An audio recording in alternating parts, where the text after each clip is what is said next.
드라마 타인은 지옥이다. 방영연도는 2019년입니다. 드라마는 총 10부작입니다. 원작은 웹툰입니다.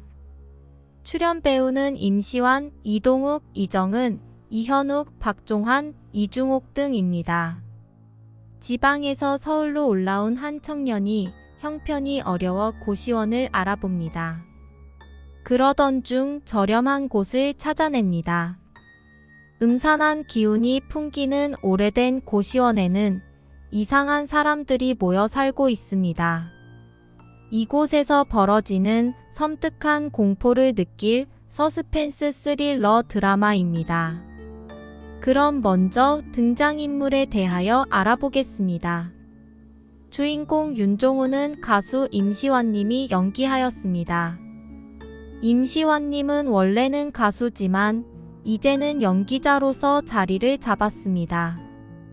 이 드라마는 군대를 제대하고 출연한 첫 작품입니다.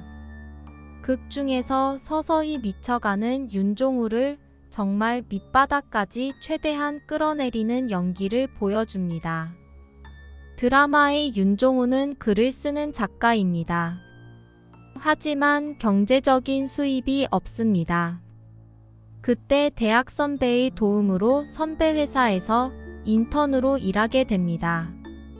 형편상 저렴한 고시원을 구합니다. 바로 재개발 지역에 있는 에덴 고시원입니다. 윤종우는 성격이 조용하고 소심해 보입니다. 하지만 그는 오기가 있고 대범한 편입니다. 그는 에덴 고시원 303호에 묵게 됩니다. 지옥을 만들어내는 인물인 서문조는 이동욱 님이 연기하였습니다. 그는 겉으로는 치과의사입니다. 다른 뒷면에서는 살인을 예술이고 작품이라 하는 살인마입니다. 서문조는 에덴 고시원 304호에 지냅니다. 윤종우를 집요하게 주시하고 다른 입주자들이 윤종우를 건드리지 못하게 통제를 합니다. 윤종우에게 자신을 소개할 때 자신이 하는 일은 해체하고 조립하고 재창조하는 일을 한다고 합니다. 또한 그것은 예술행위라고 표현을 합니다. 에덴 고시원의 주인 아줌마인 엄복수는 이정은 님이 연기하였습니다. 엄복수는 사람들에게 친절하고 푸근한 인상을 줍니다. 하지만 순간순간 얼굴에서 나오는 섬뜩한 표정은 어딘가 모르게 공포심을 주기도 합니다. 언뜻 보아도 고시원 입주자들이 평범해 보이지 않습니다. 그래도 윤종우에게 늘 이렇게 말합니다. 여기 있는 사람들 다들 착해.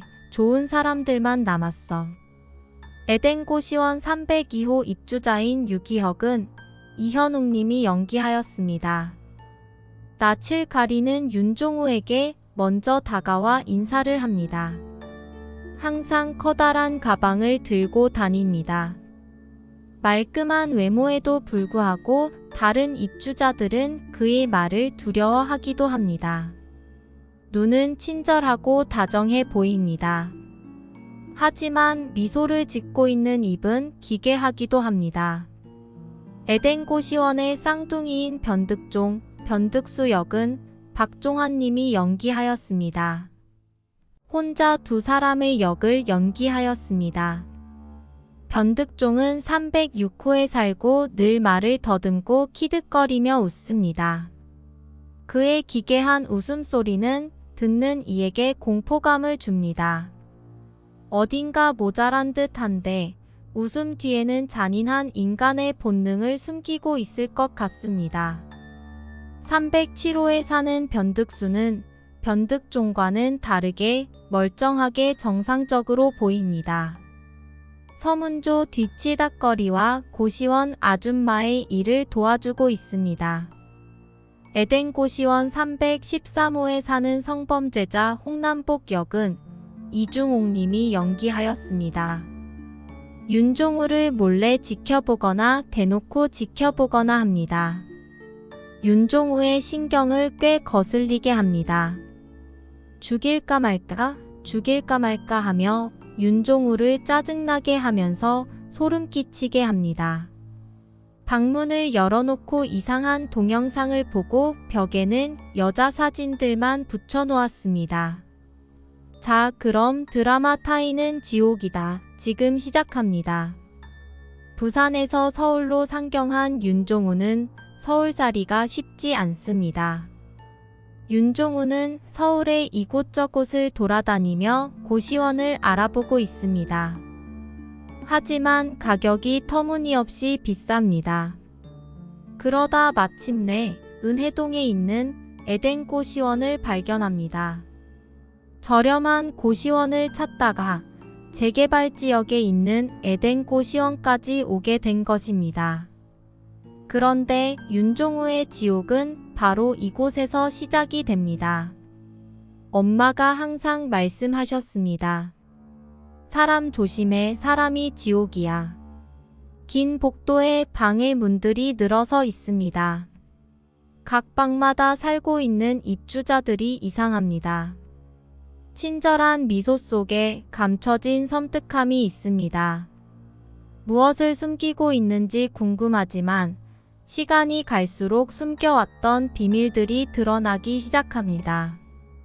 에덴 고시원의 입주자들은 사회에서 가장 밑바닥 인생을 사는 사람들 같습니다. 안희중은 덩치가 크고 험상궂게 생긴 남자입니다. 그는 라면을 끓이려는 윤종우에게 다가와 라면을 같이 끓여 먹자고 합니다. 그는 라면을 먹으면서 윤종우에게 진심 어린 충고를 합니다. 내 막내 동생 같아서 하는 소린데 여기 있는 인간들하고 얼굴 틀 생각하지 말고 빨리 나갈 생각해라. 여기 있는 놈들 눈깔 봤지? 그런 눈깔들은 뭔 짓을 할지 모른다. 나는 다음 주에 방 뺄 거다. 고향 가서 낚시터나 운영해볼까 한다. 그날 밤 잠결에 들리는 안희중의 분노한 목소리가 복도에서 울려 퍼집니다. 307호 변득수에게 다짜고짜 내 방에 왜 들어왔냐며 따집니다. 변득수는 실실 웃으면서 자기가 안 건든 게 밝혀지면 손목을 걸라고 합니다. 그때 비비탄을 쏘는 소리가 들려서 돌아봅니다. 변득수와 똑같은 얼굴의 변득종이 나타납니다. 변득종은 키득키득거립니다. 안희중이 변득종에게 다가가려는데 302호에서 기혁이 나와 무슨 일이냐고 합니다. 변득종이 발뺌을 하자 안희중은 득종을 한 대 때리려고 합니다. 그러는 안희중은 자신의 팔을 잡는 기혁을 쳐다보고는 그들의 눈빛과 표정에서 섬뜩함을 느낍니다. 다음날 복수는 윤종우에게 고시원 주인으로서 미안하다고 이야기합니다. 그 조폭 아저씨가 방 뺀다고 했다며 이제 걱정하지 말라고 합니다. 복수는 여기 이제 정말 좋은 청년들만 남았어. 그렇지? 라고 말합니다. 회사에 첫 출근한 날 소개받은 윤종우의 상사는 병민 씨입니다. 병민 씨는 사람들과는 인사를 잘 안 하지만 일은 잘한다고 합니다. 회사 대표이자 윤종우의 선배인 재호는 비위를 잘 맞춰서 잘 배워보라고 합니다. 사회생활 선배로서 충고도 해줍니다. 하지만 병만은 열등감으로 온 몸을 감싸고 있는 칙칙한 남자입니다. 사무실 내 유정씨에게 흑심을 품고 있습니다. 그런데 유정씨가 종우를 챙기자 종우를 괴롭힙니다. 선배는 윤종우의 여자친구에 대해 관심을 가지고 챙겨주는 듯 합니다. 하지만 윤종우를 만만하게 생각합니다. 윤종우가 믿을 사람은 그래도 여자친구와 선배뿐입니다. 그들에게 고시원에서 이상한 일이 일어나고 있다고 이야기합니다. 하지만 그들은 윤종우를 사회에 잘 적응하지 못하는 사람으로 생각해버립니다. 윤종우는 음산한 고시원에서 불안감과 공포감을 느끼고 있습니다. 주변 인물들과의 관계에서 윤종우는 여기가 지옥이구나라고 생각합니다. 이전의 삶이 지옥이라 생각했는데 지옥은 바로 여기였던 것입니다. 은혜동 지구대의 순경인 소정화는 동네에 죽은 고양이 시체를 누군가가 자꾸 버려서 조사를 합니다. 그러던 중 에덴 고시원 남자임을 알게 됩니다. 그래서 CCTV를 확인한 결과 득종의 모습이 보여 고시원을 주의 깊게 보고 있습니다. 한편 그 조폭아저씨 안희중은 입주자들에게 잡혀 폭행과 감금을 당합니다. 그는 묶여있는 테이프를 뜯고 차 형사에게 위험을 알립니다. 아무것도 모르는 윤종우는 갑자기 아저씨가 사라지자 이상하게 생각합니다. 차 형사는 고시원에 와서 안희중을 찾지만 복순의 연기력에 넘어갑니다. 차 형사는 고시원에서 나오는 길에 윤종우를 만나게 됩니다. 안희중의 소재를 물어보지만 알 리가 없습니다. 차 형사는 명함을 윤종우에게 건네주고 주차된 차에 탑니다. 그런데 뒤에서 차 형사의 목을 조르는 사람이 있습니다. 그는 기혁입니다. 기혁이 돌발적으로 차 형사를 죽이자 조용히 다가온 한 남자가 있습니다. 바로 서문조입니다. 서문조는 기혁에게 자기 허락도 없이 살인을 했다고 불만스럽게 이야기합니다. 그러면서 기혁을 죽입니다. 그러게 왜 내 허락도 없이 이런 짓을 했어요. 우리 규칙이 있는데. 그동안 수고했어, 자기야. 그렇게 기혁을 죽인 서문조는 고시원으로 돌아옵니다. 아무렇지도 않은 듯 하면서 옥상에서 전화하고 있는 윤종우에게 다가옵니다. 이렇게 그들의 첫 만남이 시작되면서 윤종우에게 지옥의 문이 열리게 됩니다. 윤종우는 시간이 지날수록 고시원이 더욱더 이상하다고 느낍니다.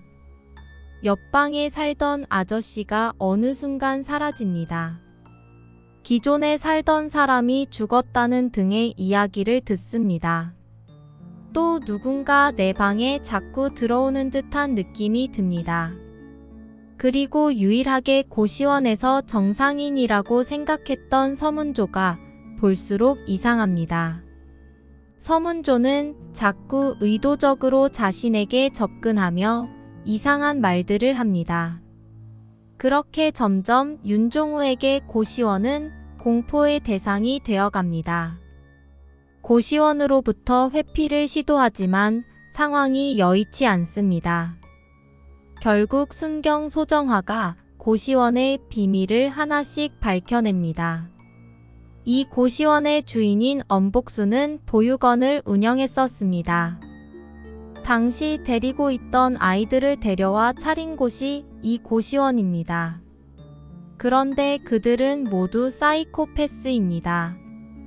지금은 폐쇄되어 있는 4층과 지하의 공간에서 살인과 잔인한 고문 행위를 하고 있습니다. 서문조부터 시작해서 모든 고시원 사람들이 다 한패입니다. 점점 지옥과 같은 타인들로 인해 종우는 미쳐갑니다. 금방이라도 터질 것 같은 상태에 도달하며 이야기는 끝을 향해 갑니다. 윤종우는 서문조에게 일종의 세뇌를 당합니다. 그러다 결국 윤종우는 고시원의 일당들을 모두 죽여버리고 서문조마저 직접 죽입니다. 서문조는 죽어가는 마지막까지 살인마로 다시 태어난 종우를 보면서 만족해합니다. 경찰은 이들 모두를 살해한 인물로 죽은 서문조를 지목합니다. 윤종우는 수사망의 밖으로 빠져나갑니다. 마지막 장면에서 윤종우는 본인의 컴퓨터에 죽여라는 단어를 반복해서 적습니다.